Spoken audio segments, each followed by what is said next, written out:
kumpulkan dalam sharing subuh pagi hari ini. Seperti kata Teh Nifa tadi, biasanya hari ke-15 itu dimulai ya tren penurunan dari Ujian, saf tarawih. iya ujiannya mulai kuat, godaan. Ya,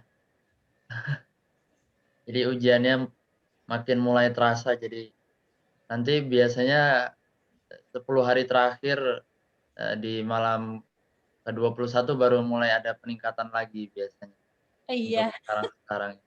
kenapa ya?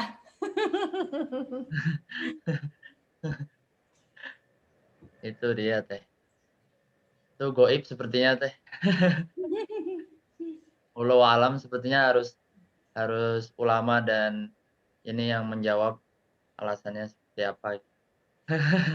Oke, baik. Tapi alhamdulillah teman-teman bisa, eee, masih, istiqomah, untuk, datang kembali ke sini, berharap, dapat hidangan kolbu di tiap subuh. Saya yakin juga teman-teman ada yang masih terus mengikuti sampai hari ini dan pasti, nilainya jauh berbeda dibanding, teman-teman yang lain gitu ya, karena sudah menyempatkan waktu dan juga, bersedia untuk menyimak dengan seksama. Dan hari ini, eee, sepertinya kita akan melanjutkan, materi yang kemarin ya, Pak Dokter ya? Ya, ya insyaallah. Ya, jadi kemarin juga masih banyak sepertinya yang masih ada pertanyaan yang menggantung juga, dan sepertinya topik kesehatan itu, selalu jadi favorit buat teman-teman. Mhm. Masih masih ada, pertanyaan dari Teh Hani yang belum jadi ditanyakan juga sebelumnya. Saya yakin juga nanti teman-teman di sini juga, punya pertanyaan jika topiknya terkait dengan kesehatan. Karena Iya. itu, sebelum kita mulai, kita awali dulu dengan bacaan basmalah. Bismillahirrahmanirrahim. Bismillahirrahmanirrahim. Dan saya langsung Bismillahirrahmanirrahim. serahkan ke Pak Dokter untuk, menyampaikan. Oh Ya, ya, punten, Bismillah. izin izin, 5 nggak nyampe 5 menit lah, mau sekedar ngasih info bahwa giveaway itu. iya, bahwa nanti kita akan adain giveaway gitu. Tadi udah diskusi sama Pak Heru bahwa giveaway-nya itu adalah aliran rasa gitu. Perubahan diri pada Ramadan kali ini ketika mengikuti sharing subuh Ramadan bersama anak Indonesia itu apa nih perubahan diri gitu. Baik itu ngikutin sharing subuh maupun enggak, tapi ya yang kita fokuskan adalah perubahan diri ketika mengikuti kegiatan ini gitu. Nah, itu dari hari pertama sampai sekarang kan hari ke-15. Nah, nanti dari hari ke-16 sampai puasa ke-30 itu juga ada lagi nanti giveaway-nya gitu. Wah, Kira rasa perubahan diri apa nih gitu. Gitu sih. Nanti detailnya nanti akan diinfokan di grup Telegram. siap Gitu. deh. Detailnya nanti akan disampaikan di Telegram. Ya. Baik, kalau begitu, langsung saya serahkan ke Pak Dokter untuk memulai materi pagi hari ini. Bismillahirrahmanirrahim. Assalamualaikum warahmatullahi wabarakatuh. Waalaikumsalam. Alhamdulillahirabbil alamin wassalatu wassalamu ala asrofil anbiya'i wal mursalin wa ala alihi washabihi ajmain. Asyhadu an la ilaha illallah wa asyhadu anna Muhammadan abduhu wa rasuluhu la nabiyya ba'da. Rabbi shrah li sadri wa yassir li amri wahlul 'uqdatam min lisani yafqahu qawli. Alhamdulillah kita diberi kesempatan kesehatan untuk berkumpul lagi di kesempatan ba'da subuh hari ini. Alhamdulillah juga materi yang kemarin memang masih ada beberapa poin yang sekarang kita akan saya coba berbagi tentang begitu sempurnanya pengaturan Allah terutama dalam hubungannya dengan materi yang kemarin di dalam tubuh kita sendiri. Kenapa misalnya ada Allah bilang bahwa semua yang telah dihalalkan semua yang baik bagimu dan telah diharamkan semua yang buruk bagi kamu itu bagaimana pengaturannya di dalam tubuh kita tuh sehingga sangat sesuai panduan tadi itu dengan yang diberikan Allah dalam Quran, kemudian dengan pengaturan tubuh kita ya. Moga-moga dan nanti juga akan dibahas aspek-aspek praktisnya yang moga-moga bisa jadi apa namanya dipraktekkan dalam kehidupan sehari-hari kita supaya tambah sehat, bisa menjaga kesehatan kita dengan lebih optimal. Izin share itu ya, share screen. Yap. Kelihatan nggak ya? Ya, sudah Kelihatan nggak ya? Oke. kelihatan, Pak. Bismillah. Jadi sekali lagi ini lebih ke arah refleksi saya sebagai seorang tenaga kesehatan yang banyak menangani pasien, diberi amanah oleh Allah selama hampir 20 tahun terakhir. Apa sih dalam hal ini saya ngambil surat Al-Mulk salah satu ayatnya. Tapi sekali lagi ini bukan pembahasan mengenai detail dari pelajaran yang bisa diambil secara lengkap dari surat Al-Mulk ya. Ya karena kalau misalnya di Bayyinah TV juga kalau mau mempelajari itu insya Allah lebih lengkap lagi, ada sekitar 3 video yang di concise commentary, kemudian nanti ada yang di perluknya juga ada sekitar 6 video ya yang lebih dalam lagi membahas tentang tafsir surat Al-Mulk ini, surat yang dianggap sangat istimewa katanya karena Rasul tidak pernah istilahnya kata Ustadz Noman itu tidak rela sebelum tidur itu kecuali membaca surat Al-Mulk ini ya. Jadi ini bagian kedua dari yang materi kemarin petunjuk menjaga nikmat kesehatan ya dari Ar-Rahman dalam Al-Qur'an dan Al-Hadis ya. Nah, ini yang akan jadi fokus kita hari ini tuh adalah surat Al-Mulk ayat 3 ya. Ketika Allah membahas tentang penciptaan langit ya, alladzi khalaqas samawati tibaqa, kemudian ada kata-kata yang sangat menarik gitu ya, ma tara fi khalqir rahmani min tafawut, menggunakan kata Ar-Rahman, bahwa kamu sekali-kali tidak akan melihat pada ciptaan Ar-Rahman sesuatu yang tidak seimbang. Ini berarti keseimbangan ini tuh merupakan bagian dari kasih sayang Allah kepada kita. Karena makanya yang kata-kata yang digunakan tuh adalah Ar-Rahman, bukan misalnya Al-Malik atau atau sifat Allah yang lain, tapi bahwa keseimbangan ini tuh Allah buat sebagai bagian dari kasih sayangnya kepada kita sebagai manusia ya. Kemudian maka lihatlah farji'il basara hal tara min futur, maka lihatlah berulang-ulang adakah kamu lihat sesuatu yang tidak seimbang. Jadi ketika bahas tafsir surat ini tuh Ustadz Noman bilang bahwa kalau misalnya kita ngelihat mobil tuh, kita lewat sekali tuh kita langsung tahu ini mobilnya, oh ini Mercy, ini BMW, ini Toyota, ini Mazda gitu. Karena tiap-tiap desain itu ada signature-nya gitu. Nah, kalau misalnya Allah ini kata Ustadz Noman itu signature dari semua ciptaannya adalah keseimbangan ya. Jadi ini makanya di surat Ar-Rahman dibahas bahwa Allah itu menciptakan keseimbangan, janganlah kamu melebihkan atau menguranginya, jagalah keseimbangan ini termasuk dalam aturan makan dan minum yang sangat penting hubungannya dengan kesehatan kita. Ya. Nah, dalam hubungan dengan saya ulang sedikit tentang rangkuman materi 2 hari yang lalu ya. Ar-Rahman itu Ar-Rahman itu berhubungan dengan kasih sayang Allah yang extremely loving and caring gitu ya. Jadi berhubungan dengan nikmat-nikmatnya. Dari banyak sekali nikmat itu, 2 nikmat yang diangkat oleh Rasul sebagai 2 nikmat terbesar adalah yang pertama nikmat iman, dan tidak ada nikmat sesudah iman ini yang lebih baik daripada kesehatan. Nah, makanya kita tuh salah satu yang harus kita renungi itu berapa banyak waktu yang kita alokasikan untuk mencari ilmu tentang menjaga kesehatan ini. Karena kita biasanya ada waktu yang dikhususkan untuk mencari ilmu untuk menjaga iman, tapinya untuk mencari ilmu menjaga kesehatan ini kadang-kadang tidak punya waktu khusus. Padahal makanya dikatakan di hadis salah satu 2 nikmat yang sering disia-siakan adalah nikmat kesehatan dan nikmat waktu luang gitu. Nah, makanya salah satu kunci kesehatan ini menurut ilmu kedokteran maupun dari Rasul, pesan dari Rasul adalah sumber dari penyakit adalah perut dan perut adalah gudang penyakit. Kemudian dalam hal hubungannya dengan makanan dan minuman yang kita konsumsi ini, aturan pedoman makan dan minum dalam Quran ini sangat sederhana, sangat simpel ya, dibandingkan misalnya program diet yang ada di dunia kedokteran yang sangat rumit, yang kadang-kadang membuat jangankan pasiennya, dokternya aja pusing gitu untuk menjalankannya. Tapi aturan dalam Quran itu dalam hal hubungannya dengan makan minum itu sangat sederhana.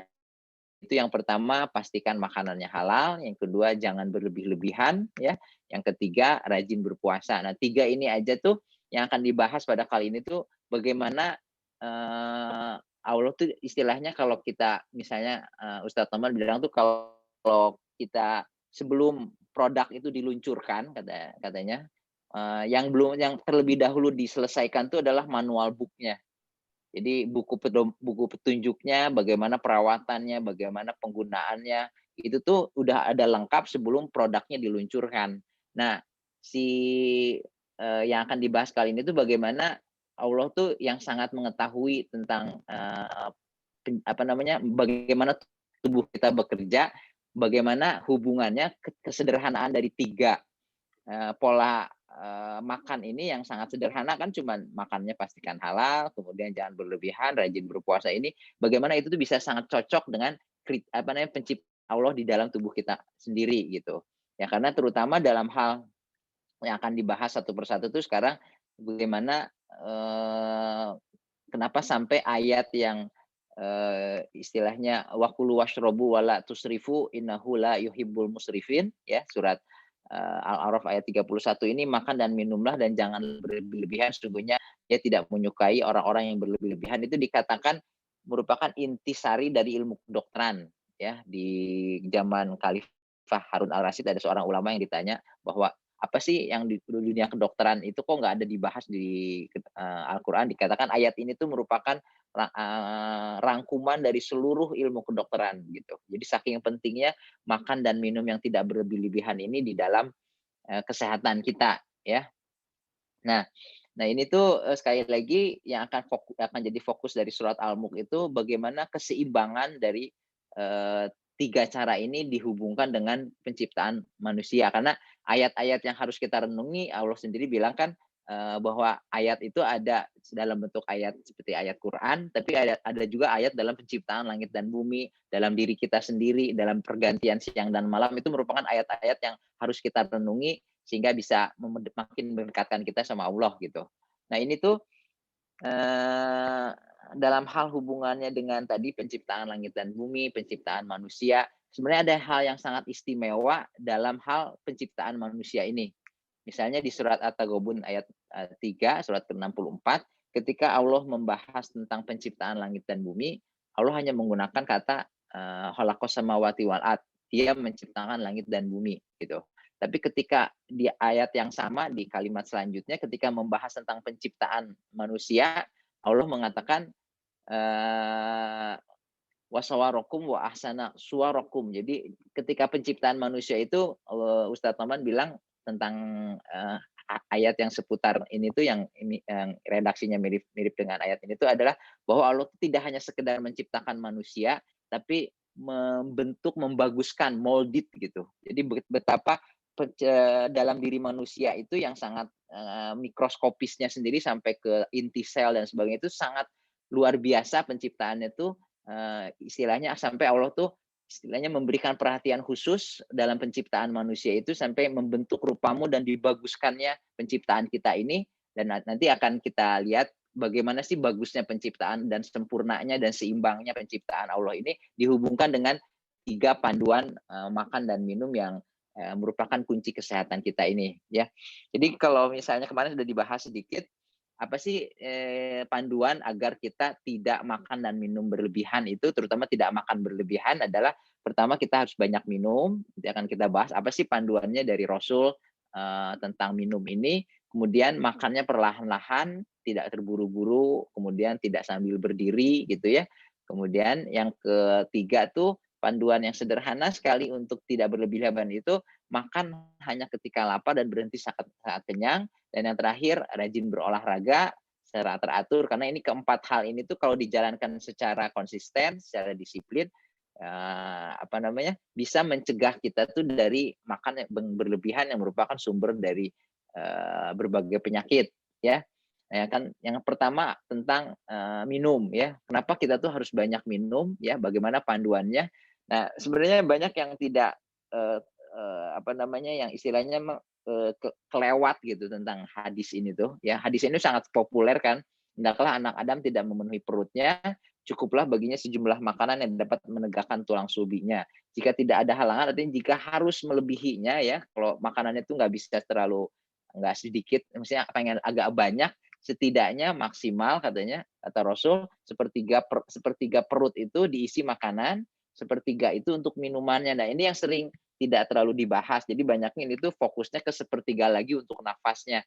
Bahwa jadi memang betul sih. Jadi kalau makan itu ada ruang sepertiga dari lambung itu berhubungan ada sisa untuk udara sehingga tidak terlalu kekenyangan. Tapi sebenarnya ada yang sering tidak terlalu banyak dibahas tuh sepertiga tuh untuk minumannya.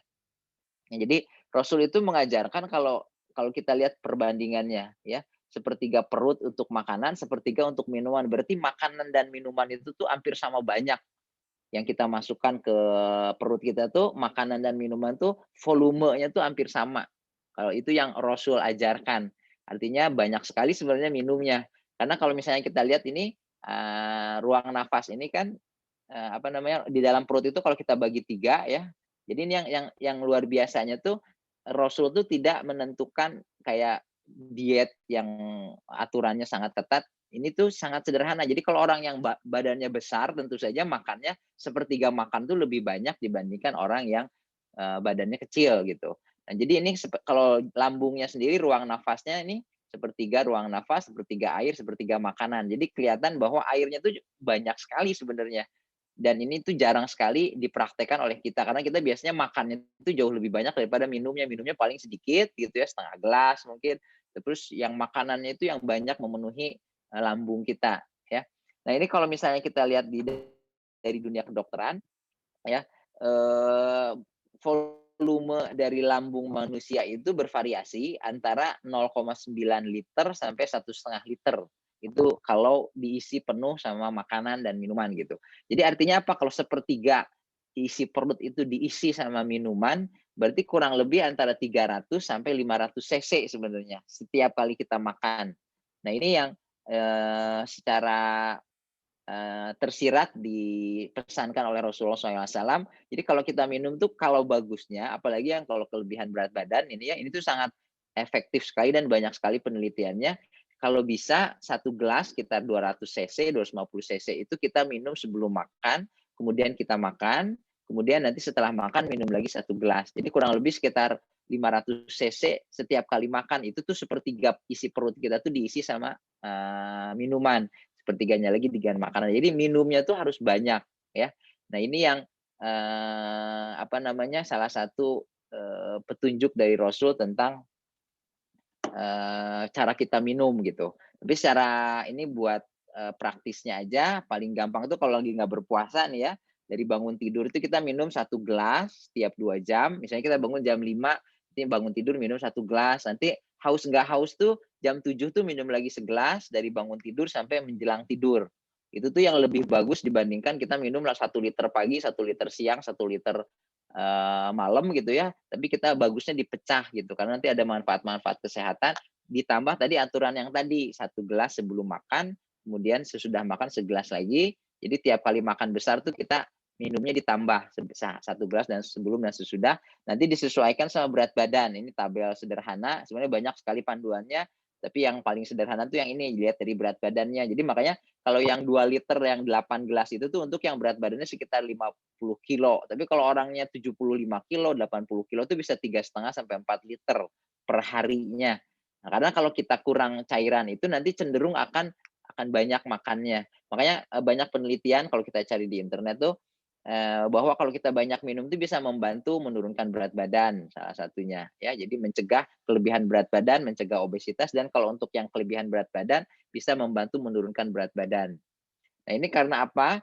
Karena kalau kita di otak itu tuh pusat lapar dan haus tuh ada di hipotalamus, daerah otak yang namanya hipotalamus. Itu tuh sangat berdekatan antara ini pusat lapar, pusat kenyang dengan pusat pengaturan cairan. Jadi kalau kita kekurangan cairan, ini kadang-kadang si sinyalnya itu seringnya sinyal haus ini tuh istilahnya diterjemahkan oleh hipotalamus ini sebagai kekurangan makanan. Makanya kalau orang yang minumnya sedikit karena si pusat-pusat lapar dan hausnya ini sangat berdekatan ya, makanya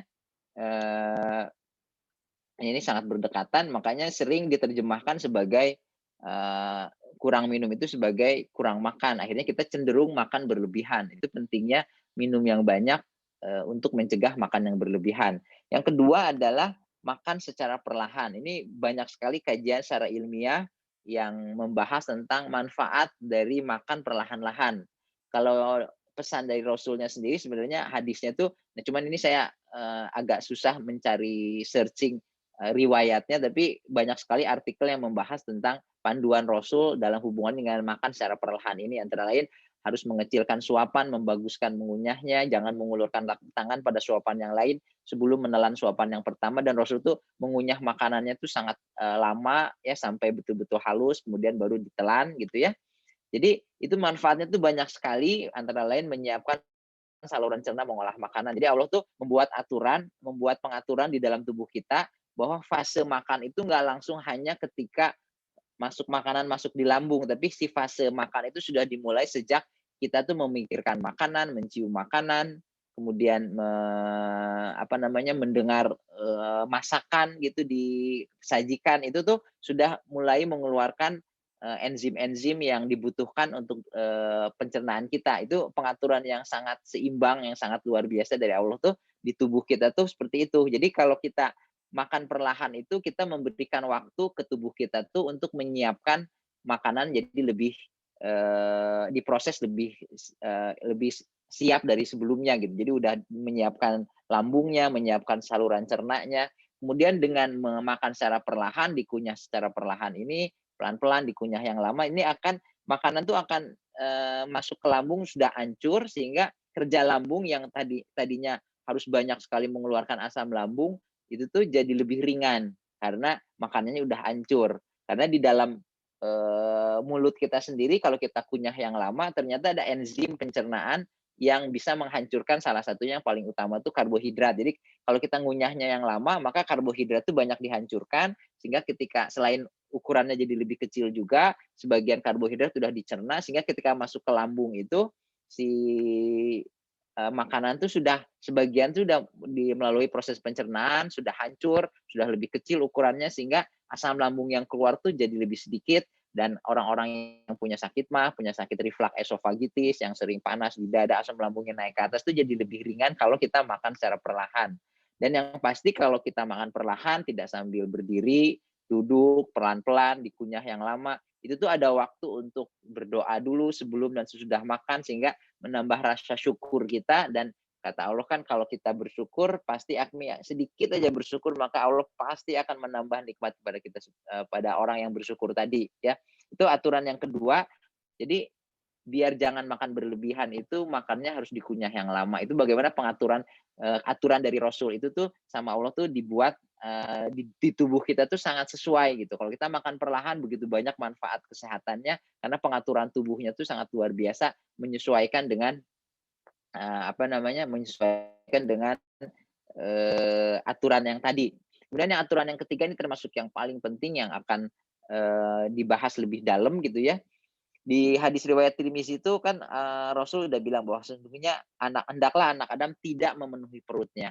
Nah ini tuh aturan ini tuh diterjemahkan dengan sangat praktis tuh dengan tidak memenuhi perutnya itu tuh dengan kami adalah kaum yang hanya makan bila lapar dan berhenti makan sebelum kenyang. Ya, jadi artinya ketika kita udah mau kenyang kita berhenti gitu ya. Banyak yang mengira bahwa ini tuh hadis ya, padahal kata Ustadz Hadi Hidayat ini saking palsunya hadis ini tuh tidak ada di daftar hadis palsu. Jadi sebenarnya ini tuh bukan hadis tapi perkataan seorang tabib ya yang dikumpulkan di zaman Raja Persia, diminta nasihatnya 4 orang tabib dari berbagai negara itu tentang bagaimana obat yang manjur tanpa efek samping. Tabib ke-1, kedua, dan ketiga itu mengusulkan berbagai obat-obatan, berbagai istilahnya herbal dan sebagainya untuk obat-obatan yang bisa dikonsumsi si raja biar bisa panjang umur gitu ya. Tapi kata si tabib, salah satunya seorang tabib muslim dari Sudan itu berkata, obat yang tidak mengandung efek samping adalah Anda tidak makan kecuali saat Anda lapar, kemudian apabila Anda makan, angkatlah tangan Anda sebelum Anda merasa kenyang.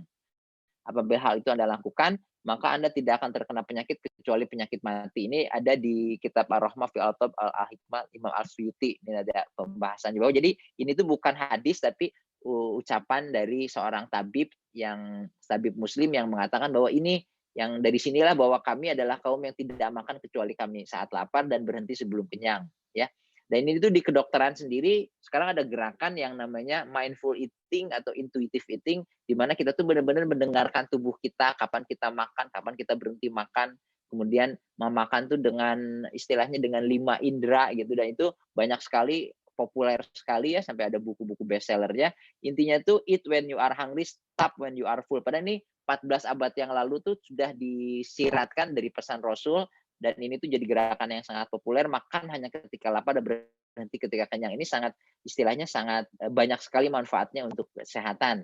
Nah, ini yang akan dibahas sedikit tuh, ini sangat menarik sebenarnya pengaturannya, dan juga ada hubungannya dengan bahasan 2 hari yang lalu tentang apa namanya, kenapa kita tuh boleh makan apa aja asal halal dan jangan berlebihan, tuh gimana sih logikanya dan pengaturan dalam tubuhnya gitu. Ini tuh ada hadis yang sangat populer berhubungan dengan lapar dan kenyang ini, bahwa bencana pertama yang menimpa umat ini setelah wafatnya Rasul adalah kenyang. Karena apabila perut kenyang, badannya menjadi gemuk, hatinya menjadi lemah, dan syahwatnya tak terkendali. Ini hadis riwayat Bukhari ya. Ternyata dalam beberapa dekade terakhir tuh lapar dan kenyang itu bukan sekedar perasaan kitanya aja, tapi ternyata diatur dengan sangat luar biasa oleh hormon yang Allah ciptakan tuh, ada hormon lapar dan hormon kenyang. Nah, yang sangat menarik ini adalah hormon lapar itu tuh sampai sekarang tuh dicari-cari cuma ada satu. Hormon lapar tuh namanya grelin, dihasilkan, diproduksi oleh organ lambung kita ketika lambung tuh kosong. Sementara hormon kenyang, satiety hormone itu ada banyak, ada ditemukan lagi ya hormon yang ternyata punya efek untuk menurunkan nafsu makan gitu ya. Jadi ada istilahnya tuh dari berbagai organ lagi, dari saluran cerna atas, dari saluran cerna bawah, dari pankreas, dari macam-macam lah, dari jaringan lemak. Nah, hormon lapar ini disebutnya sampai sekarang itu cuma ada satu hormon lapar tuh. Ini juga merupakan bagian dari kesempurnaan dan keseimbangan pengaturan dari Allah Subhanahu wa taala di tubuh kita ya.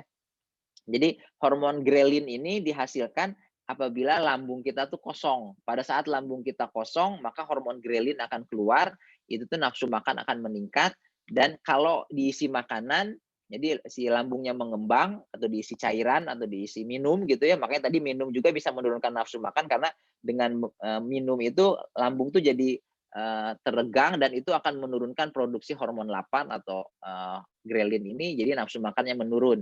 Jadi kalau grelinnya meningkat, maka nafsu makan akan meningkat. Nah, si grelin ini bukan sekedar meningkatkan nafsu makan, tapi dia seolah-olah memberikan sinyal ke tubuh kita bahwa saat ini saya udah butuh energi gitu. Jadi kalau perutnya kosong, nanti si hormon laparnya keluar, ngasih sinyal ke tubuh kita, itu saya lagi butuh energi, tolong dicari dong makanan gitu. Jadi dia tuh ngasih sinyal ke otak kita, ke tubuh kita tuh bahwa dia butuh energi, kemudian dia menyiapkan seluruh organ-organ yang berhubungan dengan pencernaan makanan tuh seolah-olah nanti ngasih tahu ke pankreas, ke liver, ke saluran cerna yang lain bahwa nanti kalau ada makanan tolong siap-siap supaya makanan yang masuk itu diolah jadi energi, karena saya lagi butuh energi nih. Jadi si sinyal hormon lapar itu ngasih sinyal ke kita, ke otak kita, ke seluruh tubuh kita bahwa kita butuh energi, dan bersiap-siap menyambut makanan yang masuk untuk dirubah jadi energi.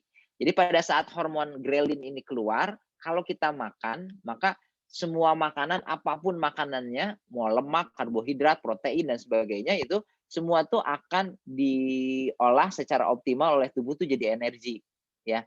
Nah, nanti ketika kita udah kenyang, ya. Nah, ini yang luar biasa tuh sama Allah tuh diciptakan ketika lapar tuh hanya satu hormon yang keluar, tapi kalau kenyang itu ada 6 hormon yang saat ini udah ketemu, ya. Cholecystokinin, GIP, GLP-1, oxyntomodulin, peptide YY, insulin, amilin, leptin itu semua hormon yang punya sifat, punya fungsi itu salah satunya menurunkan nafsu makan, membuat rasa kenyang gitu. Lihat di sini perbandingannya, kalau hormon lapar tuh cuma ada satu dihasilkan sama lambung yang kosong, sedangkan hormon kenyang tuh ada 1, 2, 3, 4, 5, 6, 7, 8 ada hampir 8 hormon yang fungsinya tuh memberikan sinyal ke otak bahwa udah cukup gitu. Nah, si hormon ini tuh memberikan hormon-hormon kenyang itu memberikan sinyal ke tubuh bahwa udah cukup ya, jangan masukin lagi energinya udah dipenuhi, jangan masukin lagi makanan apa-apa karena energinya udah cukup gitu ya. Itu yang pengaturan dari yang luar biasa di tubuh kita ini gitu. Jadi sebetulnya makan tidak berlebihan itu merupakan hal yang sangat alami gitu. Jadi kalau sama Allah disuruh makan dan minumlah dan janganlah berlebih-lebihan, itu tuh Allah mudahkan dengan hormon lapar itu cuma ada satu, sementara hormon kenyang tuh ada 6, 7, 8 hormon yang berperan dalam istilahnya mengatur, memberikan sinyal bahwa kita tuh udah kenyang gitu. Ya, jadi itu sangat alami. Contohnya ini aja ada foto seekor singa minum bareng sama seekor zebra yang merupakan mangsanya. Tapi kalau makhluk hidup itu diatur sama Allah tuh nggak kayak manusia gitu, ya makhluk hidup yang lain itu. Jadi dia tuh hanya makan ketika dia lapar. Pada saat dia nggak lapar, walaupun makanannya ada di sebelahnya tuh, istilahnya si singa ini kan buruannya tuh zebra ini, mereka bisa minum bareng dengan tenang gitu karena si zebra tahu bahwa si singanya ini nggak lagi lapar. Dan si singanya ini juga pada saat dia nggak lapar dia nggak numpuk makanan buat nanti kalau ada buat persediaan gitu. Nah, itu sebenarnya juga kalau kita lihat pengaturan seperti ini tuh ada di manusia pada saat dia lahir. Kalau yang udah pernah punya omongan tuh ya, kan tahu kalau bayi itu kan sebenarnya dia tuh hanya lapar kalau mau makan tuh dia nangis tuh hanya kalau lapar aja. Ya maksudnya dalam hubungan dengan makanan tuh dia tuh kalau lapar dia nangis. Tapi kalau udah kenyang dia berhenti nangis, kemudian mau dikasih makan apapun, ditawarin susu, diminum susu dan sebagainya gitu, dia tetap aja nggak mau karena si hormon kenyangnya tuh udah keluar banyak dan dia mengikuti secara alamiah, secara naluriah tuh dia kalau udah hormon kenyangnya keluar dia nggak mau makan. Nah, kebiasaan yang setelah dia besar, kebiasaan, pola tradisi dan sebagainya itu yang membuat orang tuh makan ketika dia sudah kenyang ya, dan atau makan ketika belum lapar, dan ketika sudah kenyang tuh masih makan tuh sebenarnya melanggar si fitrahnya yang sudah ditanamkan Allah sejak kecil. Nah, itu budaya makannya berlebihan itu yang jadi kebiasaan ya. Jadi sekali lagi hormon lapar itu cuma ada satu, hormon kenyang tuh ada 5. Jadi ini juga berhubungan dengan yang bahasan kemarin. Kenapa sih kok ilmu gizi bilangnya nggak boleh makan ini, nggak boleh makan itu, sedangkan dalam Islam itu aturannya pokoknya makan apa aja asal halal dan jangan berlebih-lebihan. Karena kalau misalnya ini mau kita makan karbohidrat, mau kita makan protein, mau kita makan lemak gitu ya, ini kan cadangannya nanti di dalam tubuh tuh beda-beda. Kalau karbohidrat itu sumber energi yang pertama, lemak itu sumber energi yang kedua. Nah, apa yang terjadi kalau kita makan saat kita tidak lapar, saat belum ada hormon grelin yang diproduksi oleh lambung tadi, maka walaupun makanannya sehat, ya, walaupun makanan itu sehat nih, makanan-makanan sehat, beras merah lah, segala macam, semua ikan, omega 3-nya tinggi, susu dan sebagainya, sayuran, buah-buahan. Kalau kita makan pada saat kita belum lapar, maka si tubuh itu seolah-olah ini siapa yang minta makanan gitu. Maka karena kan tubuhnya tidak lagi butuh energi, makanya semua makanan yang masuk walaupun makanannya sehat, dia akan disimpan dalam bentuk cadangan energi. Nah, cadangan energi itu semuanya itu dalam bentuk lemak. Jadi mau kita makan sehat, makanan jenisnya karbohidrat ya, ataupun protein misalnya, ataupun lemak, semua itu nanti karena kita tidak butuh energi akan disimpan dalam bentuk cadangan energi, yaitu jadi lemak. Makanya lemaknya makin lama makin nambah nantinya.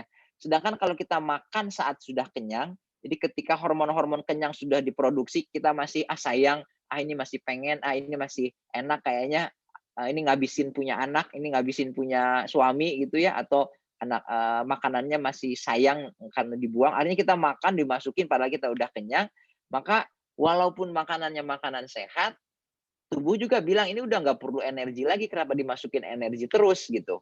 Makanya semua makanan yang masuk tadi tuh akan disimpan dalam bentuk cadangan energi, dalam bentuk lemak lagi. Makanya kalau orang yang kalau sekali-sekali makan kekenyangan, sekali-sekali aja atau makannya pas nggak lapar makan tapi nggak jadi kebiasaan, itu nggak masalah. Tapi kalau itu kebiasaannya terjadi bertahun-tahun terus-menerus dan udah jadi kebiasaan, selain itu merusak keseimbangan hormon di tubuh kita. Jadi tubuh kita tuh udah error, udah nggak bisa ngenalin lagi hormon lapar, hormon kenyang. Nanti si cadangan makanan itu yang masuk itu semua disimpan dalam bentuk cadangan energi dalam bentuk lemak. Makanya pelan-pelan nanti si lemaknya itu akan bertambah. Jadi kalau kita makan saat kita tidak lapar, ketika hormon laparnya belum diproduksi, atau kita makan saat sudah kenyang, ketika hormon kenyang sudah diproduksi secara banyak sekali hormon kenyangnya, maka nanti akan terjadi pelan-pelan tuh obesitas. Obesitas ini yang dicela, yang dianggap sesuatu hal yang tidak terpuji dalam Islam, ya. Dengan hadis-hadis dan riwayat Umar bin Khattab misalnya mengingatkan rakyatnya yang perutnya besar gitu. Nah, hormon lapar ini tuh jadi dia memberi sinyal kepada tubuh kita bahwa dia membutuhkan energi. Jadi kalau kita makan ya, kalau kita makan ketika kita lapar, kemudian kita berhenti ketika udah kenyang. Jadi semua makanan itu, mau makanannya apapun itu akan dirubah jadi energi. Ya, nah ini tuh seperti contoh makanan Padang misalnya, makan Padang yang istilahnya banyak, oh ini banyak kolesterolnya tinggi, yang kadang-kadang kita istilahnya dalam tanda kutip diharamkan gitu ya, padahal ini udah jelas-jelas halal gitu ya. Kemudian padahal sebenarnya kalau dari aturan tadi itu kalau kita makan makanan apapun makanannya, asal makanannya halal, mau bentuknya lemak, karbohidrat, protein dan sebagainya, nanti akan jadi energi. Ini pengaturan di tubuh kita tuh bagaimana tubuh kita tuh sangat pintar ya sama Allah tuh dibuat sehingga lemak itu bisa dirubah jadi karbohidrat, karbohidrat itu bisa dirubah jadi lemak, protein itu bisa dirubah jadi karbohidrat ya. Istilahnya si lemak, karbohidrat dan protein yang merupakan makronutrien, itu nutrisi makro kita itu bisa berubah-ubah di dalam tubuh itu sesuai kebutuhan. Jadi kalau kita makannya walaupun kita makan karbohidrat, ketika kita makannya ketika kita tidak lapar atau ketika kita sudah kenyang masih makan, maka si karbohidrat yang masuk itu karena kita udah nggak butuh energi dan karbohidratnya masih banyak cadangannya, akan disimpan dalam bentuk lemak. Jadi tubuh itu akan mengubah karbohidrat yang masuk tuh jadi lemak, ditumpuk di jaringan lemak. Makanya ketika kita makan, ngemil ketika kita belum lapar, bukan nggak boleh ngemil ya. Jadi kita boleh ngemil, tapinya hanya ketika kita lapar gitu. Nah itu tuh akan masuk sebagai energi. Tapi kalau kita ngemil ketika kita belum lapar atau masih kenyang, maka semua makanan yang masuk walaupun cemilannya sehat, itu akan jadi cadangan energi dalam bentuk lemak. Karena tubuh kita tuh bisa merubah-rubah. Jadi glukosa itu bisa dirubah jadi lemak, lemak bisa dirubah jadi karbohidrat, protein bisa jadi karbohidrat juga, bisa jadi energi kalau diperlukan. Nah, salah satu nikmat terbesar yang Allah berikan di surat Al-A'raf 157 itu Allah tuh udah ngasih bocoran bahwa segala sesuatu yang baik itu telah dihalalkan bagi kamu dan segala sesuatu yang buruk itu telah diharamkan bagi kita. Jadi kita tuh dikasih bocoran ini makanan yang baik ini udah saya halalkan semua. Sementara makanan yang buruk itu udah saya haramkan. Jadi kita tinggal ikut aturan itu. Kalau kita makan yang hanya makanan yang halal, menghindari secara 100% makanan yang haram, maka semua yang masuk tuh akan yang baik dan mencegah dari makanan yang buruk. Dan sebagai salah satu nikmat Allah juga lebih banyak makanan yang halal yang menyehatkan dibanding makanan yang tidak sehat atau yang haram, yang buruk tadi ya. Itu aturan yang ketiga untuk tidak berlebihan. Jadi satu banyak minum, yang kedua makannya tidak buru-buru, tidak berlebihan tidak buru-buru ya. Kemudian yang ketiga, makan hanya ketika lapar, berhenti sebelum kenyang. Itu bisa mencegah kita dari makan berlebihan. Yang keempat itu adalah rajin berolahraga atau berolahraga secara rutin. Jadi olahraga ini banyak sekali manfaatnya untuk saluran jantung dan pembuluh darah, otot, untuk secara metabolisme, secara hormonal, secara untuk saraf ya. Ini manfaat-manfaatnya sangat banyak ya. Secara kedokteran itu sudah sangat terbukti, semua dokter tuh tahu bahwa yang namanya olahraga itu bagus buat kesehatan. Dan bahkan nggak cuma untuk kesehatan fisik aja, tapi kesehatan mental juga ya.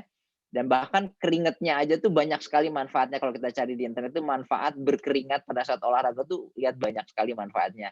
Nah, dari segi panduan dalam Quran sendiri, dalam hadis dan dalam hadis terutama ya, maksudnya ini ada hadis riwayat Muslim yang sangat populer ya, sangat terkenal. Mukmin yang kuat lebih baik dan lebih dicintai oleh Allah daripada mukmin yang lemah.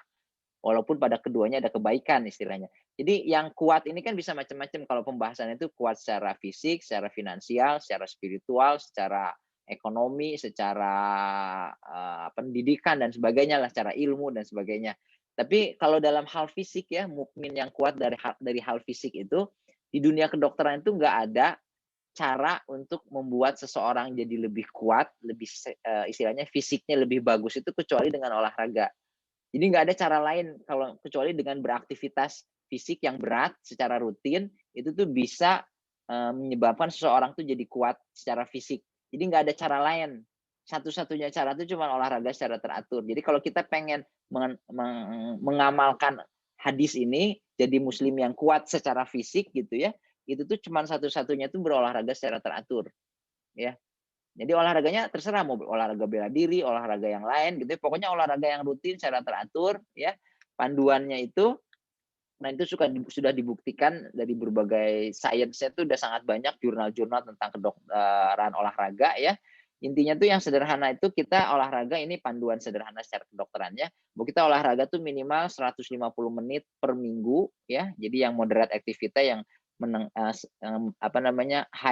moderate to high intensity itu sekitar 2,5 jam seminggu, yang aktivitasnya tuh bisa moderate itu bisa denyut jantungnya tuh sampai di atas 110 120 kali per menit setelah olahraga, sampai keringetan, sampai basah gitu ya. Kemudian minimal olahraga itu satu sesi itu sekitar 30 menit. Itu yang panduan sederhananya aja. Nah, ini kalau 4 ini dilakukan, olahraga juga bisa menurunkan mengontrol nafsu makan yang berlebihan. Kalau kita rajin olahraga, selain metabolisme jadi lebih bagus. Jadi sekali lagi, untuk tidak berlebihan itu cukup makannya pertama makan minum yang banyak, terus jangan makan buru-buru, makan perlahan-lahan, makan ketika lapar, berhenti sebelum kenyang, kemudian rajin berolahraga. Jadi kalau yang belum rutin berolahraga, coba cari olahraga yang kira-kira kita bisa jalankan dalam jangka panjang, karena ini tuh satu-satunya cara ingin jadi muslim yang lebih kuat secara fisik itu cuma dari segi kedokteran itu cuma olahraga. Nggak ada suplemen apa yang kita minum secara rutin bisa bikin kita secara fisik, secara lebih kuat secara fisik gitu ya. Dan dengan makan berlebihan ini tuh, dengan makan tidak berlebihan 4 cara tadi dijalankan tuh insya Allah bisa dicegah dari kelebihan berat badan yang merupakan hal yang tidak terpuji tadi. Jadi panduan itu sangat sederhana. Makan makanan yang halal, tidak berlebihan, dan rajin berpuasa, itu semuanya tuh bisa mencegah kita dari kelebihan berat badan. Nah, kalau udah terlanjur kelebihan berat badan, artinya kebiasaan yang dulu belum sekarang kita mau berubah gitu ya, jadi tidak makan berlebihan, tapi udah keburu kelebihan berat badan, Rasul sendiri berpesan bahwa ngasih solusi juga, bahwa Rasul sumber dari penyakit adalah perut. Jadi kalau perut yang besar itu banyak penyakitnya, gudang penyakit, dan puasa adalah obat. Nah, yang untuk puasa itu sebenarnya manfaatnya sangat banyak ya, tapi apa sih sebenarnya manfaat orang yang rajin berpuasa pada penurunan berat badan? Ini dibahas sedikit aja untuk memperlihatkan biar kita lebih mengapresiasi bagaimana perintah Allah untuk berpuasa itu ternyata memang untuk kita sendiri gitu. Ya, untuk manfaatnya benar-benar nggak ada untuk Allah, semuanya itu untuk kita gitu.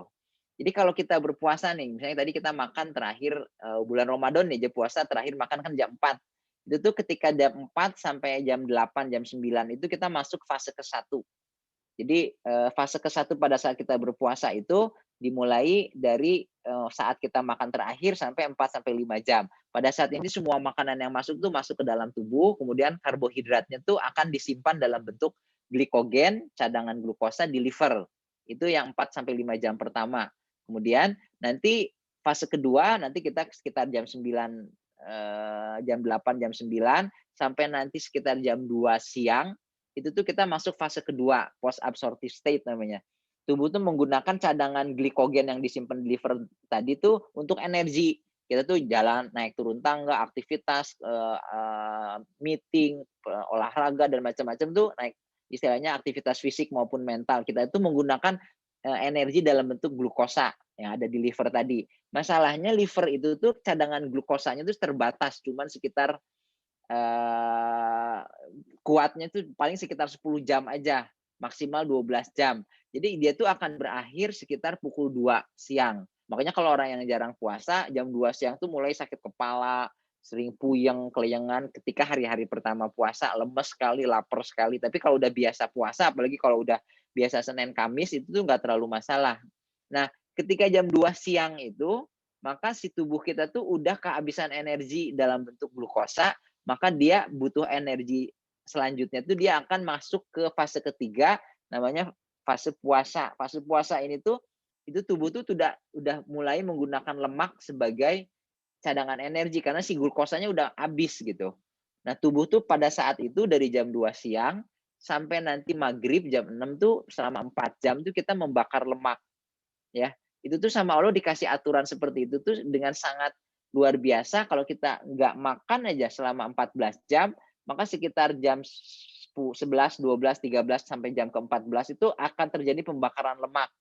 Nah, sementara Allah juga tahu bahwa di seluruh dunia itu kan jam-jam puasanya beda-beda. Tapi yang paling pendek itu tuh sekitar 11 sampai 12 jam.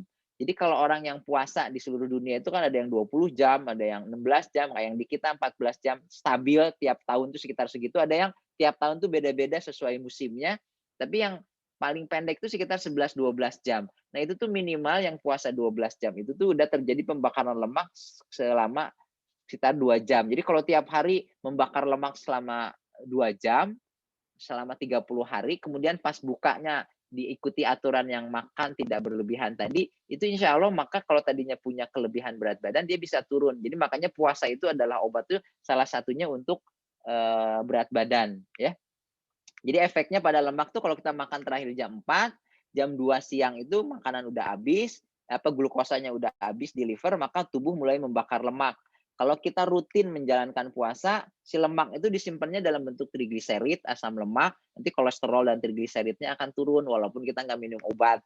Kemudian distribusi lemak di tubuh membaik. Kemudian juga kalau pelan-pelan rutin, berat badannya akan bertahap turun. Jadi kolesterol, trigliserid turun, lingkar perut membaik, kemudian juga berat badan itu akan turun. Makanya penelitian di dunia kedokteran itu banyak sekali tentang manfaat puasa pada penurunan berat badan, ya bisa menurunkan berat badan pada orang yang kelebihan berat badan. Ini ada artikel bahasa Indonesianya juga, ya.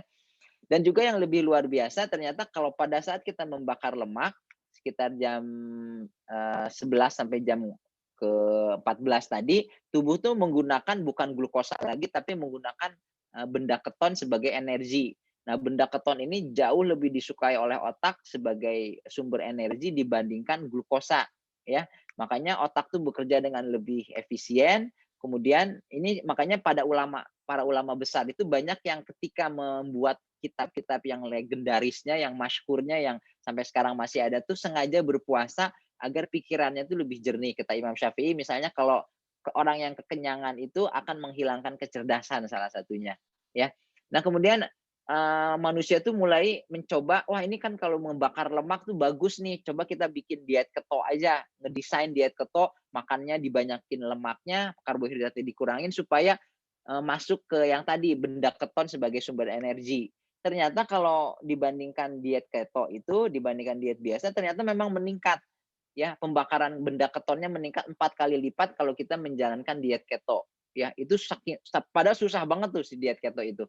Tapi kalau kita berpuasa sama Allah tuh ternyata diatur ketika kita berpuasa tuh tanpa banyak aturan makan larangan ini larangan itu, si pembakaran keton sebagai benda energinya itu meningkat sampai 20 kali lipat dibandingkan kalau kita makan biasa. Jadi hampir 5 kali lebih tinggi dibandingkan orang yang menjalankan diet keto yang sulit dan mahal dan istilahnya rumit gitu ya. Sedangkan berpuasa ini sama Allah didesain kalau sesuai dengan pengaturan di tubuh kita tuh ketika kita berpuasa peningkatan si pembakaran lemak itu sebagai energi itu meningkat sampai 20 kali lipat atau 5 kali lipat lebih tinggi dibandingkan diet keto.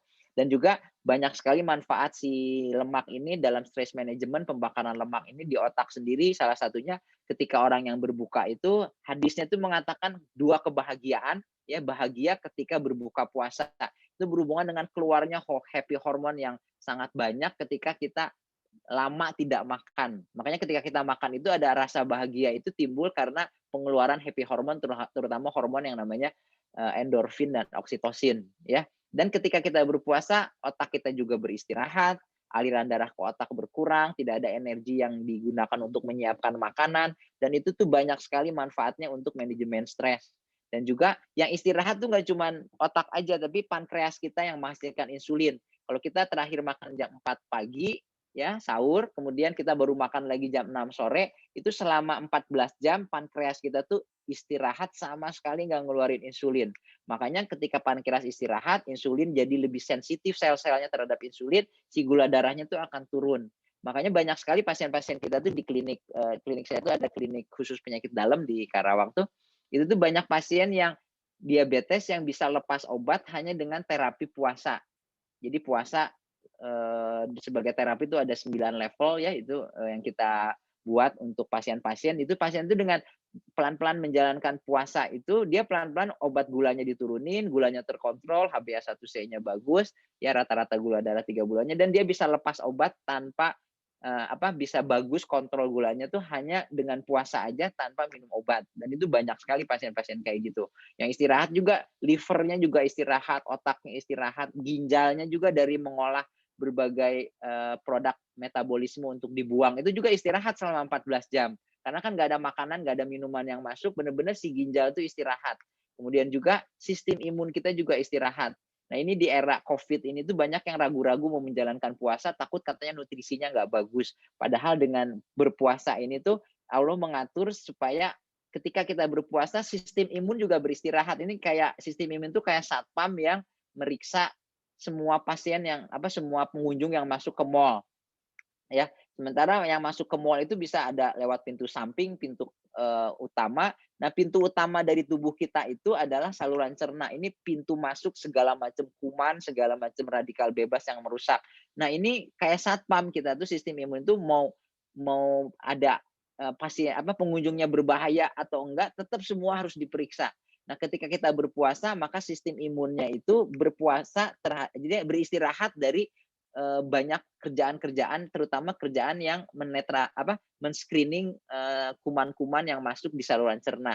Makanya dia banyak sekali manfaatnya si puasa ini untuk pasien-pasien autoimun dan pasien-pasien yang punya alergi yang berat. Dan ini manfaatnya banyak sekali ya si puasa ini.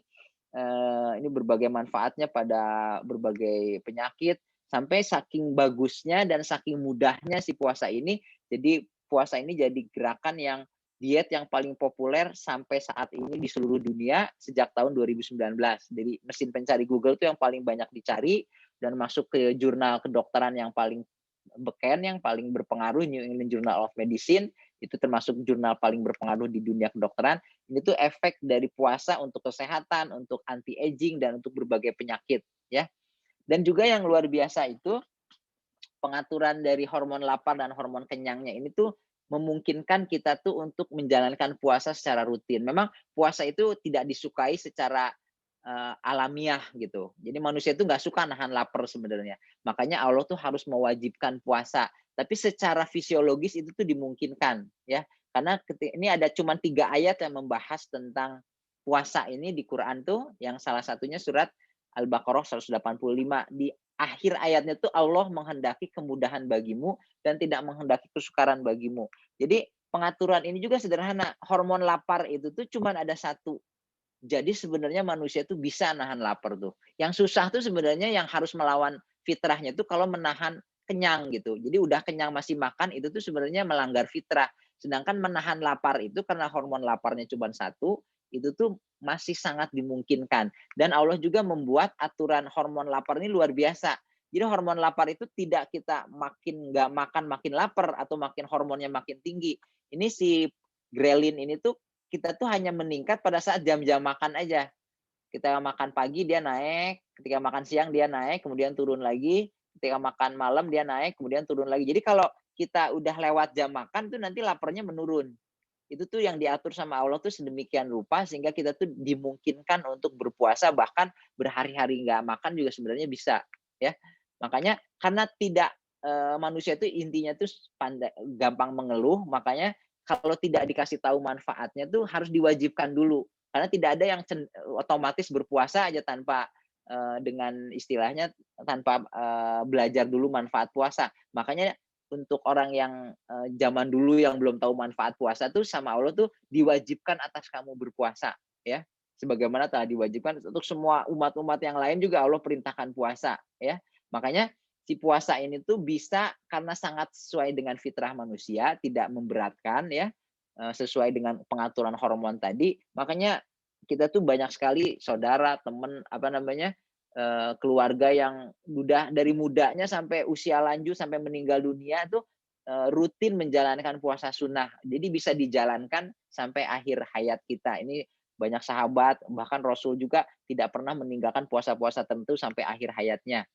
Kemudian juga ini tuh di ayat 184 surat 1 ayat sebelumnya di kata-katanya tuh ada tentang memberi makan kalau nggak bisa menjalankan dan sebagainya. Di akhir ayatnya tuh puasa itu lebih baik bagi kamu jika kamu mengetahui. Itu seolah-olah tuh Allah bilang kalau aja kamu tahu nih manfaat puasa itu tuh pasti kamu puasa gitu. Ya bahkan ada yang luar biasa tuh kayak misalnya penelitian tentang hormon pertumbuhan, penelitian tentang autofagi, penelitian tentang stem cell, terapi stem cell yang harganya ratusan juta itu tuh baru ada sekitar 20-30 tahun terakhir.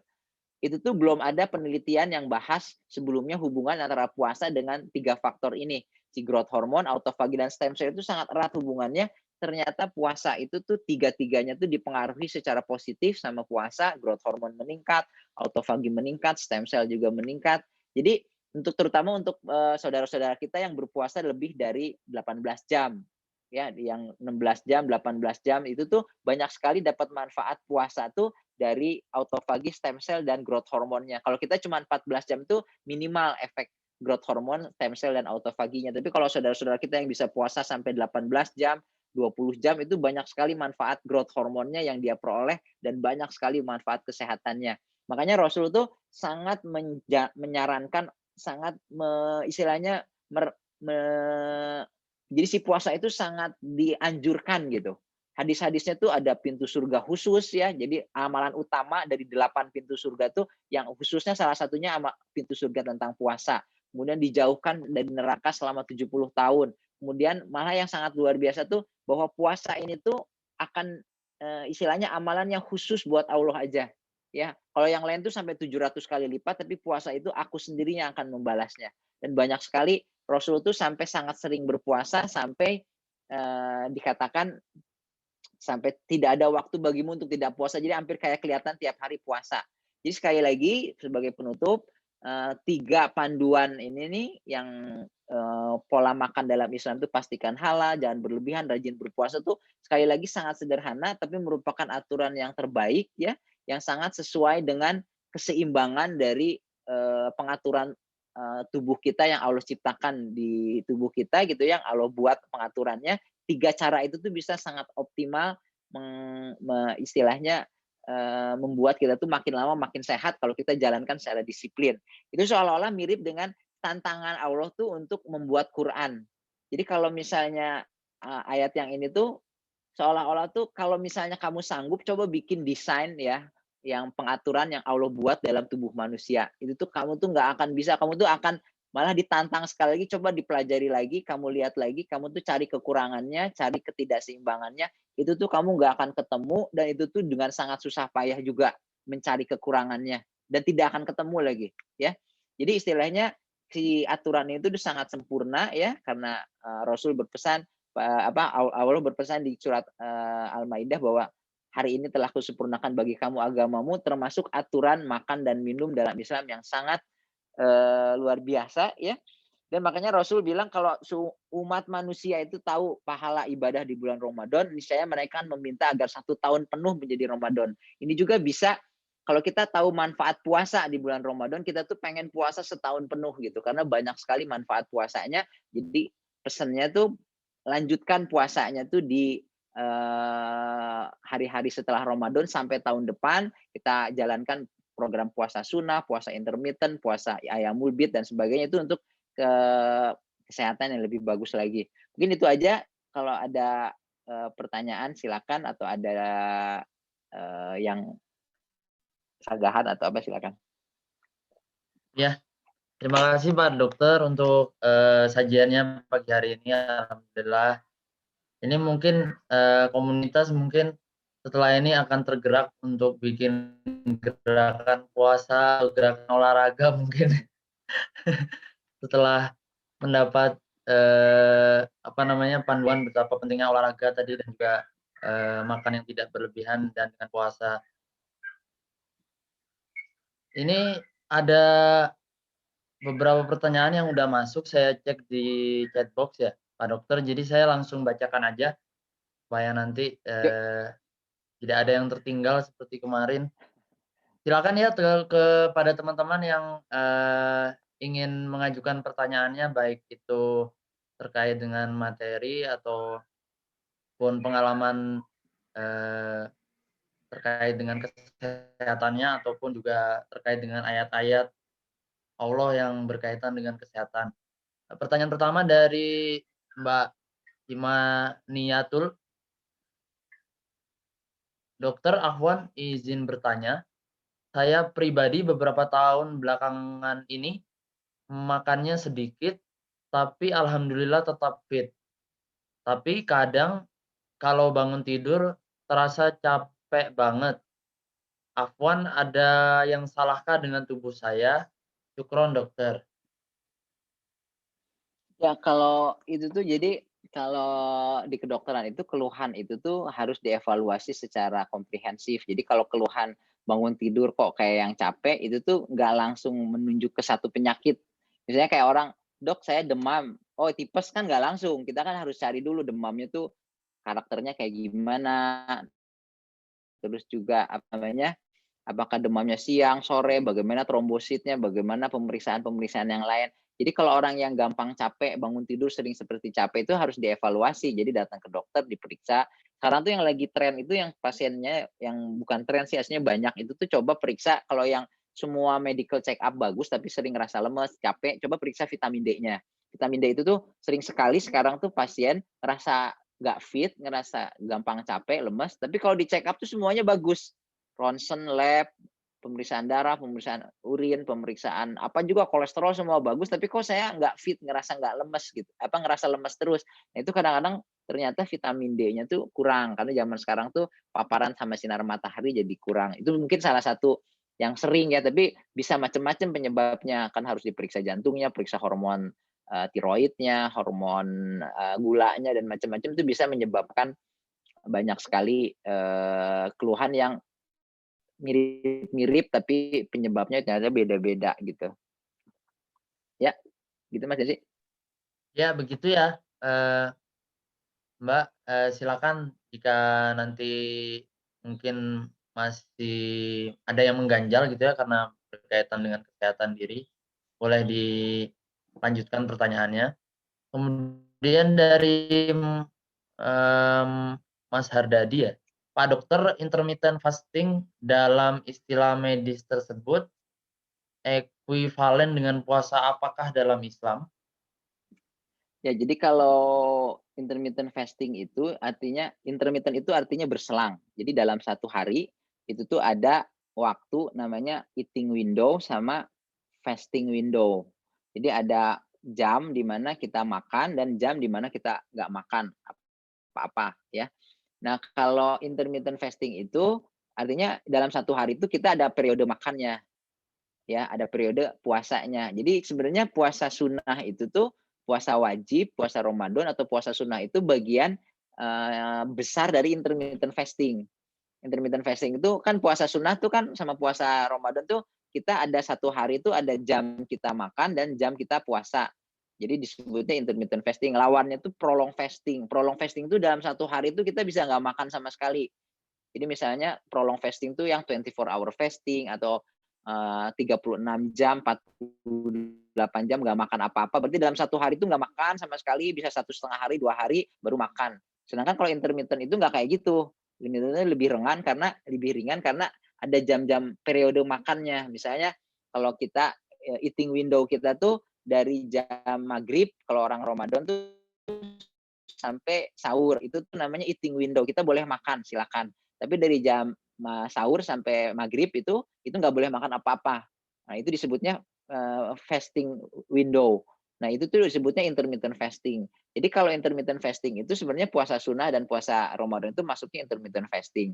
Cuman ada berbagai tipe dari intermittent fasting. Intermittent fasting itu ada yang water fasting, artinya boleh minum. Nah, yang paling populer di dunia barat itu sebenarnya water fasting. Ya, yang kedua ada dry fasting. Dry fasting itu kayak puasa sunnah. Kita tuh nggak makan, nggak minum, sama puasa wajib ya. Itu nggak makan, nggak minum dalam periode tertentu. Tapi nanti setelah itu boleh makan dan minum. Tapi ada yang cuman nggak boleh makan aja, minum air putih boleh, minum teh pahit, kopi pahit yang nggak ada kalorinya boleh. Tapi dia nggak makan apa-apa, itu namanya water fasting. Biasanya eating window-nya tuh lebih pendek daripada fasting window. Jadi kalau misalnya dalam 24 jam yang disebut puasa itu minimal 14 jam nggak makan, 8 jam makan, atau 10 jam makan, atau 16 jam nggak makan, 8 jam makan gitu. Itu namanya 16-8. Ada yang 24, 20 jam nggak makan, 4 jam makan. Nah, itu masing-masing beda-beda istilahnya. Kalau misalnya istilah itu tuh, jadi sekali lagi si puasa sunnah itu sebenarnya masuk cakupan besar dari intermittent fasting. Cuman si puasa sunnahnya orang Islam itu sangat banyak sekali kelebihannya dibanding water fasting. Itu dia autofaginya 3 kali lebih tinggi, growth hormonnya meningkat lebih banyak, terus juga istilahnya pembakaran lemak juga 3 kali lebih tinggi kalau kita dibandingkan kita yang water fasting.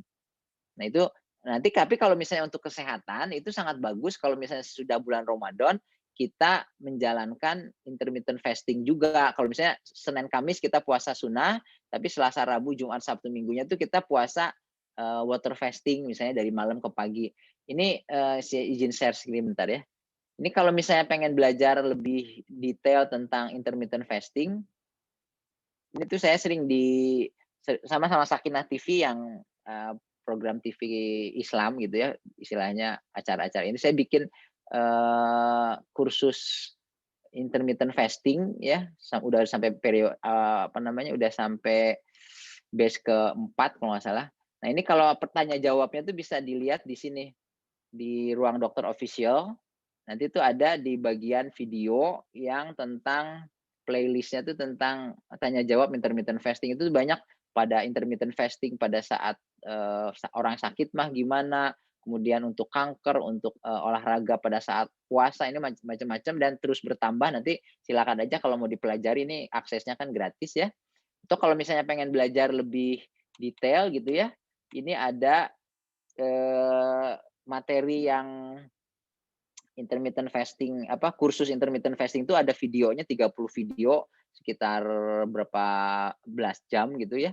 Itu tuh bisa dipelajari di rumah. Ini kalau ada yang mau pelajari silakan, nanti semua infak dan investasinya tuh untuk program sedekah beras Jumat dan untuk operasional dari Sakinah TV kalau misalnya programnya diadakan bareng sama Sakinah TV. Jadi semua investasi itu masuknya untuk beramal juga. Kalau kita belajar, bisa belajar 30 video lebih yang terus diperbaharui tentang bagaimana menjadikan puasa intermittent itu jadi bagian kehidupan kita sehari-hari ketika di luar bulan Ramadan. Jadi kita pengen jalanin puasa intermittent itu gimana sih langkah-langkahnya, dari mulai level 1 sampai level 9 tuh apa aja langkah-langkahnya, gimana penyesuaiannya, gimana yang buat sakit gula, gimana yang buat kelebihan berat badan. Nah, itu tuh semua bisa belajar sendiri di rumah sesuai kecepatan masing-masing.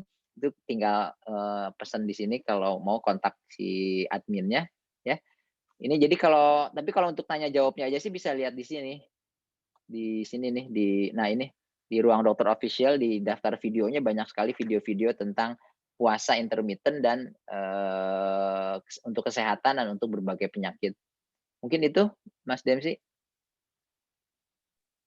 Ya, terima kasih Pak Dokter. Kita lanjutkan langsung, masih ada lagi pertanyaannya dari teman-teman. Semoga masih cukup waktunya, tersisa 15 menit lagi. Dari Mbak Vivin, idealnya olahraga ketika puasa bagaimana Pak Dokter? Apakah durasinya masih sama 2,5 jam seminggu? Nah, ini olahraga juga tiap orang juga susah nih sepertinya untuk menyempatkan. Memang olahraga ini tuh termasuk, jadi yang tadi kan pernah dibahas waktu di pertemuan yang bagian ke-1. Kalau program diet di kedokteran itu tuh kepatuhannya tuh rendah kan. Kalau dari penelitian yang apa namanya, analisis itu dari berbagai penelitian selama 35 tahun terakhir, kalau orang disuruh ngejalanin program diet, itu tuh kepatuhannya cuma 20-30%. Jadi dari 100 orang itu yang bisa jalanin diet terus-terusan itu cuma 20-30 orang. Dan itu tuh sayangnya termasuk juga olahraga. Olahraga tuh termasuk yang istilahnya cuma 20-30% yang bisa olahraga rutin gitu. Jadi memang agak susah, walaupun manfaatnya banyak, kalau bisa dijalanin secara disiplin tuh sangat bagus manfaat puasanya. Dan itu kalau dari segi motivasi tambahan untuk seorang muslim itu, untuk kita sebagai muslim itu, ingin jadi mukmin yang kuat secara fisik itu satu-satunya cara tuh cuma olahraga. Di dalam kedokteran ya maksudnya. Yang cara yang sehat itu bisa aja dipakai suntik hormon dan segala macam bisa kok, tapi itu kan nggak sehat. Tapi yang alami, yang bisa bikin seseorang jadi kuat secara fisik itu cuma olahraga secara rutin. Nah, olahraga itu dari kedokteran itu bagusnya sekitar 2,5 jam per minggu. Ya, 2,5 jam per minggu, itu satu sesinya sekitar 30 menit. Jadi sekali olahraga itu 30 menit, jangan kurang, tapi kalau dijumlahin totalnya sekitar 2,5 jam, ya, 150 menit. Jadi boleh silakan kadang-kadang sejam, kadang-kadang setengah jam, pokoknya totalnya 2 jam setengah. Nah, itu boleh dijalankan. Nah, ada 2 kalau olahraga ini, ya. Olahraga itu jadi kalau bulan puasa itu, sama aja sebenarnya kalau bisa 2,5 jam ya lebih bagus, karena kan olahraganya nggak harus mungkin habis taraweh gitu, olahraga atau menjelang buka gitu ya, istilahnya yang tidak memberatkan puasanya. Karena kalau ada yang olahraga tuh namanya olahraga ketika kita sedang, berpuasa atau fasted exercise, sama olahraga ketika kita sedang makan. Kalau kita makan itu, terus kita makan jam 8 nanti olahraganya jam 1 siang, itu tuh disebutnya feed fed exercise, olahraga pada saat sebelumnya makan. Tapi kalau kita udah olahraga setelah 10 jam berpuasa, disebutnya itu fasted exercise. Jadi artinya kalau misalnya kita berolahraga, misalnya kalau bulan Ramadan tuh jam 4, jam 5 sore, itu kan udah 10 jam berpuasa, itu namanya fasted exercise. Itu manfaat olahraganya tuh berkali-kali lipat lebih banyak dibandingkan olahraga pada saat kita sehabis makan. Jadi kalau bisa dikombinasi, mumpung lagi puasa Ramadan, kita ada jadwal olahraga kita tuh kalau kita udah teratur, ada yang dijalankan pada saat misalnya setelah buka puasa, ada yang kalau bisa dijalankan sebelum buka puasa, karena itu manfaatnya banyak sekali, pembakaran lemaknya lebih optimal, kemudian peningkatan, staminanya lebih bagus, kemudian juga peningkatan growth hormonnya juga sangat besar ya, dibandingkan olahraga pada saat kita makan. Pada saat kita makan dulu terus baru olahraga dibandingkan kita, olahraganya itu pada saat kita udah menjelang berbuka gitu ya. Nah itu tuh, kalau bisa tetap dijalankan 2,5 jam per minggu. Ya, tapi kalau kadang-kadang bulan puasa susah mungkin diturunin 1,5 jam, nanti bulan puasa setelah bulan Ramadan kita bisa naikin lagi normalnya. Tapi intinya tuh olahraga itu efeknya tuh jangka panjangnya bagus. Jadi kalau belum punya olahraga teratur, belum terbiasa berolahraga secara rutin, cari olahraga yang kira-kira kita bisa betah jalaninnya sampai bertahun-tahun ke depan, kalau bisa dalam jangka panjang, kalau bisa seumur hidup gitu. Itu tuh baru kita bisa apa namanya, banyak sekali manfaatnya untuk kesehatan itu, apalagi kalau kita kombinasi dengan, olahraga puasa, kemudian olahraga, kemudian juga nanti makannya nggak berlebihan gitu ya, sama nanti berbagai, pola hidup sehat yang lain. 2 itu juga olahraga, kemudian, minum air yang cukup ya, kemudian, olahraga sama puasa dan minum air yang cukup, sama minum probiotik itu sangat bagus, untuk kesehatan kita kalau kita jalani secara konsisten gitu. Yuk, Ya Pak Mas Dokter. Dendi. Wah ini masih masih jadi PR ya untuk, kita semua ya, termasuk saya juga, olahraga yang rutin. Tadi saya cek di monitor, Mas Safik ya sempat raise hand, mungkin nanti ada pertanyaan, tapi saya izin masuk dulu ke Mbak Diah, pertanyaan yang lebih awal tadi. Salam Dok, untuk pasien diabetes dengan terapi insulin baiknya puasanya pengaturan penggunaan obatnya bagaimana ya, Dok? Kalau pasien diabetes itu, kalau pengen jadi gini, satu-satunya cara pasien diabetes itu kalau pengen lepas obat itu cuma puasa. Itu tuh, banyak sekali artikelnya, video di YouTube-nya bagaimana orang yang diabetes itu bisa lepas obat tuh, satu-satunya cara tuh cuman puasa aja yang paling efektif tuh. Kalau olahraga segala macam itu bisa membantu, tapi biasanya jarang sampai bisa lepas obat sama sekali. Tapi kalau pengen lepas obat betul-betul tuh, dia tuh harus jalanin puasa secara rutin, secara teratur. Puasa tuh kayak obat, kan Rasul bilang puasa adalah obat. Obat tuh ada dosisnya. Jadi kalau misalnya orang yang sakit gula kan minum obat, kalau gulanya masih tinggi kan dosisnya dinaikin. Nah, orang yang sakit diabetes juga gitu, kalau dia pengen fokus utamanya tuh terapinya dengan puasa, maka dia harus, jalanin puasanya sesuai tiap orang beda-beda, ada yang cukup puasa Senin, Kamis, atau puasa Daud aja gulanya udah terkontrol, ada yang masih belum. Nah, kalau yang masih belum dia harus naikin dosisnya. Jadi memang harus dibimbingnya sama dokter yang ngerti tentang, puasa. Kalau dokter tuh kebanyakan dokter di Indonesia itu memang, nggak terlalu mengapresiasi puasa sebagai salah satu terapi. Biasanya dokter tuh yang jadi senjatanya tuh satu obat, yang kedua nyuruh pasien olahraga, yang ketiga nyuruh pasien diet, ya. Tapi puasa itu nggak jadi pilihan kebanyakan dokter, makanya agak susah kalau misalnya kita harus belajar sendiri makanya. Jadi obatnya biasanya kalau saya sih obatnya tetap dilanjutin dulu, terus dia jalanin program puasa. Nah, program puasa tuh bisa bisa dibimbing dari level 1 sampai level 9. Kita tuh sanggupnya mau level berapa, kombinasi level 1 level 3 level 1 level 5 level 1 level 7 misalnya. Nanti atau level 3 level 7 atau kalau bisa sekali-sekali level 9 gitu. Nah, itu tuh bisa dikombinasi, dinaikin dosisnya, diturunin dosisnya, tergantung targetnya. Kalau gulanya udah bagus mungkin, puasanya bisa diturunkan, kuantitas maupun kualitasnya. Terus nanti kalau naik lagi baru tapi pelan-pelan setelah gulanya bagus, baru dosis obatnya diturunin pelan-pelan. Jadi jangan langsung diturunin, di-stop semua obat, tapi kita obat tetap diminum dari dokter, terus kita jalanin puasanya, puasa Senin Kamis. Tapi biasanya kalau puasa Senin Kamis aja nggak cukup, atau bahkan puasa Daud aja tuh nggak cukup kalau misalnya untuk target pengen, lepas obat dari diabetes, lepas insulin, lepas, gula gitu ya. Lepas obat gula, tapi dia tuh harus kombinasi. Jadi, Senin Kamis juga, tapi ini Selasa, Rabu, Jumat, Sabtu, Minggunya tuh puasa yang intermittent fasting ya, water fasting gitu. Nanti itu tuh istilahnya coba aja nonton dulu video-video di ruang dokter itu banyak yang membahas tentang manfaat, puasa pada diabetes gitu. Iya, Yuk, silakan ya teman-teman, nanti bisa dicek di YouTube channel tadi yang sudah disebutkan Ruang Ruang Dokter Official, mungkin nanti bisa dilihat lebih detail. Saya lanjut, langsung ke tadi Mas Hafik ya, ada raise hand, mungkin ada yang mau disampaikan atau mungkin mau usul gerakan olahraga atau gerakan puasa untuk komunitas.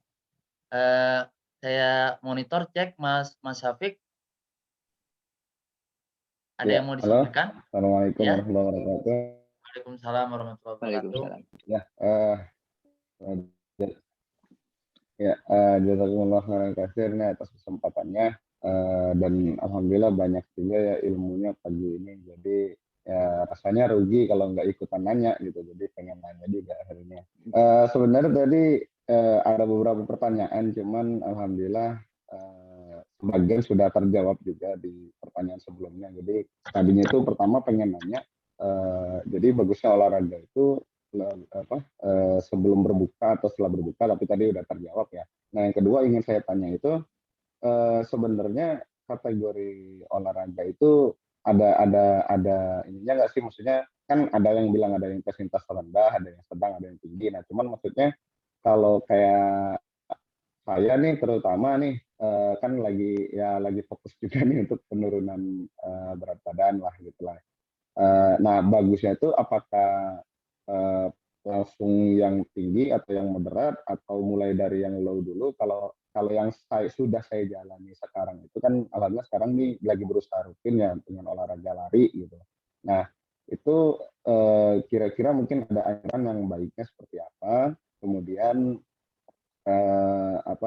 intensitasnya seperti apa? Sama untuk pola makannya pada saat berbuka kira-kira seperti apa gitu, barangkali ada anjuran yang lebih baik. Karena kalau yang saya jalani yang lagi normal ya, kalau kondisi normal lagi nggak ada undangan berbuka puasa terutama, biasa itu saya olahraganya itu sekitar jam 5 atau setengah 6, jadi lari sekitar setengah jam, jam 6 selesai.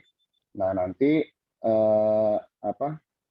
berbukanya itu dengan yang ringan dulu, setelah sholat maghrib sampai isya sampai pada selesai baru makan berat gitu. Jadi yang saya jalani pada tahun ini tuh polanya seperti itu. Nah sekalian pengen nanya juga itu apakah itu pola yang atau benar. Kalau memang ada keliru, mohon masukannya atau mohon perbaikannya seperti apa gitu. Itu aja sih dulu kayaknya. Terima kasih banyak atas kesempatannya. Ya, Mas Syafiq. Ya. Oke. Pak Dokter, Jadi izin ada saya ya. gabung sama pertanyaan ini, ada yang nyambung. Tadi kan Mas Syafiq sempat sebut tentang lari ya. Ini juga dari Mbak Ulfa, kebetulan pertanyaannya mirip. Apakah jalan pagi atau sore itu termasuk olahraga? Ataukah yang terhitung olahraga itu tergantung dari berapa BPM heart rate-nya? Katanya. Oke. Mungkin bisa sekalian Pak Dokter, izin. Ya. Jadi gini, kalau misalnya ini ada kabar baik, ada kabar buruk. Jadi saya nyampein kabar baiknya dulu ya buat yang mau nurunin berat badan dengan olahraga. Olahraga itu tuh banyak sekali manfaatnya ya. Dan olahraga yang tadi, olahraga itu terserah mau bebas mau olahraga apa aja. Misalnya mau olahraga tadi Mas Afik misalnya olahraga sore-sore lari berapa waktu sebelum berbuka gitu ya. Itu tuh oke-oke aja. Intinya tuh kalau misalnya olahraga tuh bisa dikombinasi sebelum berbuka sama nanti olahraga ketika kita udah makan, namanya fed exercise sama fasted exercise. Tapi kalau misalnya pengen dapat manfaat yang lebih besar itu diusahain olahraganya banyaknya tuh sebelum berbuka. Jadi menjelang berbuka gitu. Itu antara dan minimal itu dari penelitian di kedokteran tuh olahraga tuh minimal 30 menit. Jadi kalau misalnya yang tadi pertanyaan Mbak Ulfa itu jalan pagi atau sore itu bisa dianggap olahraga kalau dia minimal sekitar 30 menit jalannya. Kalau jalannya cuma 10 menit, 15 menit itu masih belum optimal, belum bisa dapat efek manfaat dari olahraganya secara optimal. Tapi kalau bisa 30 menit itu bisa dianggap olahraga.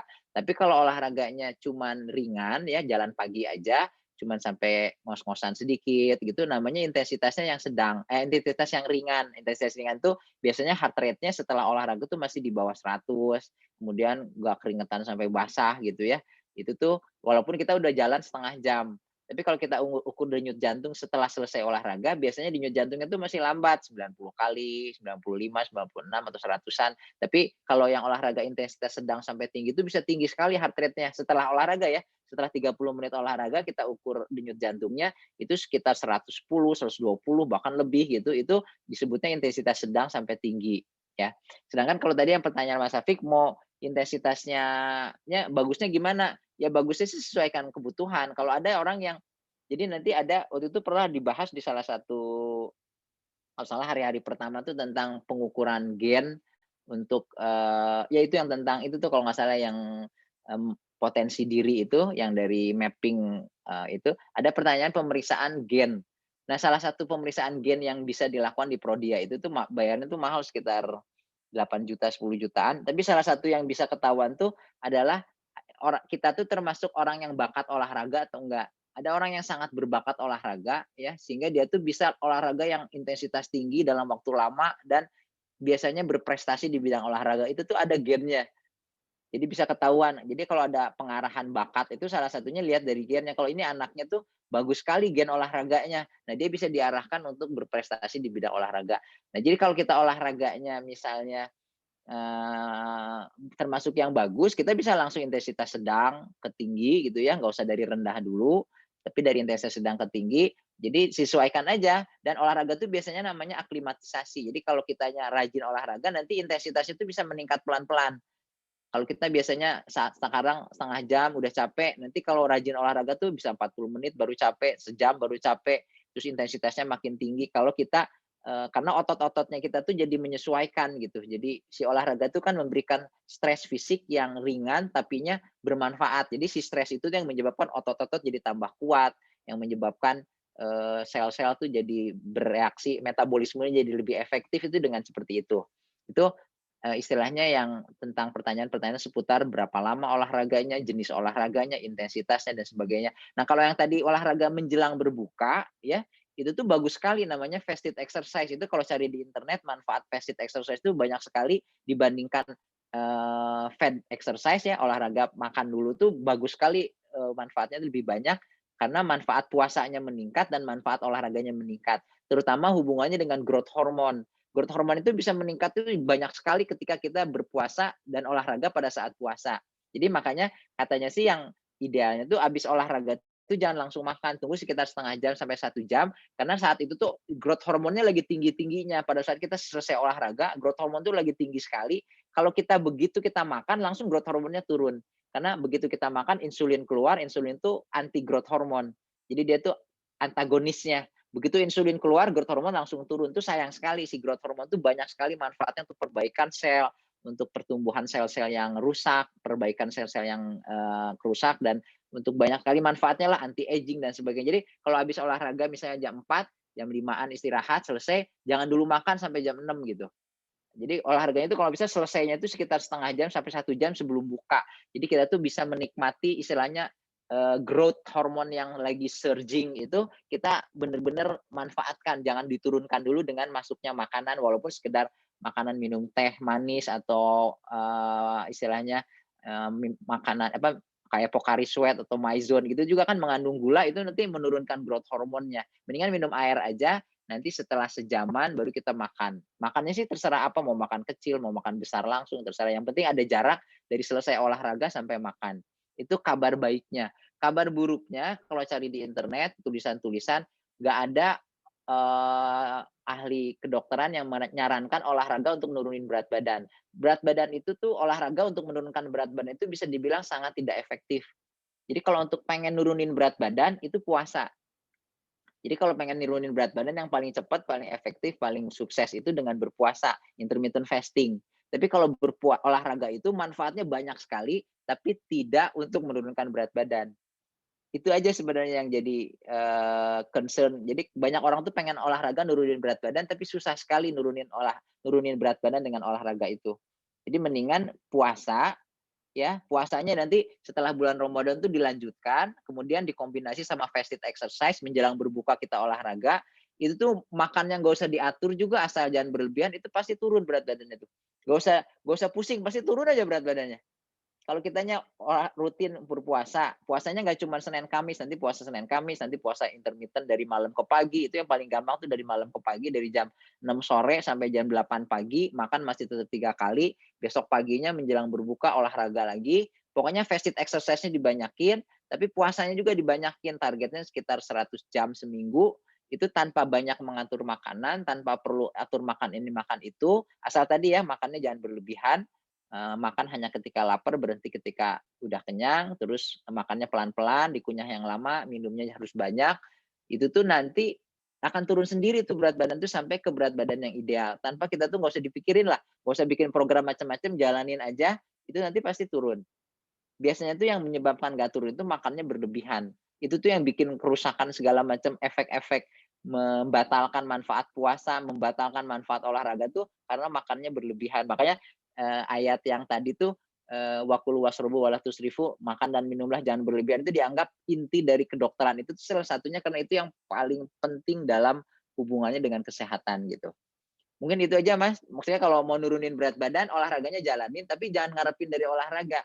Coba aja cari di internet tuh, olahraga tuh dibilang tidak efektif untuk menurunkan berat badan. Untuk menjaga berat badan ideal bagus, tapi kalau orang berat badan kelebihan, terus nurunin dengan olahraga, itu agak susah. Tapi kalau dietnya dicampur dengan jalanin program diet dengan puasa terutama yang paling efektif. Karena diet-diet lain tuh ngurangin kalori, diet keto, diet yang lain itu biasanya nggak bisa mempertahankan berat badan, penurunan berat badannya dalam jangka panjang. Yang bisa nurunin jangka panjang, mempertahankan berat badan, terus udah turun terus dipertahankan tuh cuman puasa intermittent. Puasa intermittent termasuk puasa sunnah, puasa wajib, kombinasi puasa sunnah dengan intermittent fasting yang water fasting dan sebagainya gitu.